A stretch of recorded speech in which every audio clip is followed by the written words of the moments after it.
जिस डिजिटल दुनिया में कोई रातों रात स्टार बनता है, क्या उसी दुनिया का क्रूर एल्गोरिदम एक झटके में किसी का साम्राज्य ढहा सकता है? सोशल मीडिया पर अपनी शुद्ध देसी कॉमेडी से करोड़ों दिलों पर राज करने वाले और महज 18 से 20 साल की उम्र में बिना किसी विवाद के 1.5 करोड़ फॉलोअर्स कमाने वाले एल्गोरिदम किंग आर्यन केल्विन की आईडी आज इंस्टाग्राम से पूरी तरह गायब है।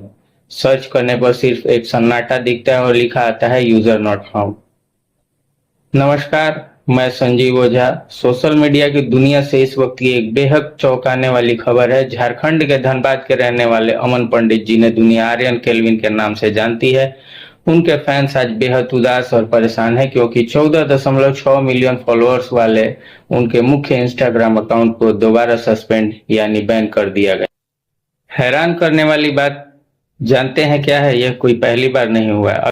मई के आखिरी हफ्ते में भी ठीक ऐसा ही हुआ था। तब कई दिनों के कानूनी और तकनीकी मशक्कत के बाद जैसे तैसे वो अकाउंट वापस आया ही था कि चंद दिनों के भीतर यानी इसी 13-14 जून के आसपास इंस्टाग्राम ने उनके अकाउंट पर दूसरा बड़ा हथौड़ा चला दिया।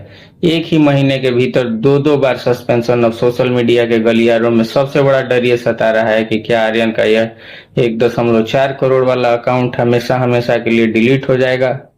अब सवाल उठता है कि आखिर इतने बड़े क्रिएटर के साथ ऐसा क्यों हो रहा है। जब इस मामले में डिजिटल वर्ल्ड के बड़े एक्सपर्ट से बात की गई तो उनकी 3 बड़ी थ्योरी सामने आई जिन्हें आपको ध्यान से समझना चाहिए। पहली थ्योरी है एल्गोरिदम का धोखा। एक्सपर्ट्स का कहना है कि जब कोई क्रिएटर बहुत कम समय में तेजी से ग्रोथ करता है, जिसकी हर रील पर 40-50 मिलियन व्यूज आ रहे हो, तो इंस्टाग्राम का ऑटोमेटेड एआई सिस्टम उसे असामान्य एक्टिविटी मान लेता है। उसे लगता है कि कोई बॉट काम कर रहा है और वो सुरक्षा कारणों से अकाउंट ब्लॉक कर देता है। दूसरी थ्योरी है मास रिपोर्टिंग और जेलसी। सोशल मीडिया की दुनिया जितनी चकाचौंध से भरी है उतनी ही इसमें जलन भी है।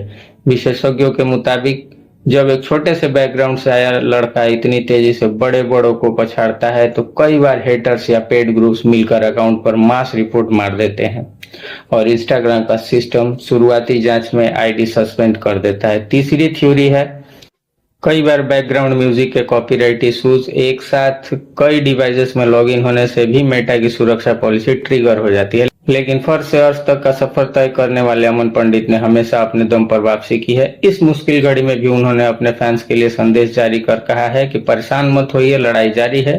उन्होंने दर्शकों से जुड़े रहने के लिए एक नया बैकअप अकाउंट भी चालू किया है। इस पूरे मामले पर आपकी क्या राय है? क्या आपको भी लगता है कि इंस्टाग्राम को इतने बड़े क्रिएटर्स के अकाउंट सस्पेंड करने से पहले कम से कम एक बार खुद मैनुअल जांच करनी चाहिए? मुझे कमेंट बॉक्स में अपनी राय जरूर बताइए। नमस्कार।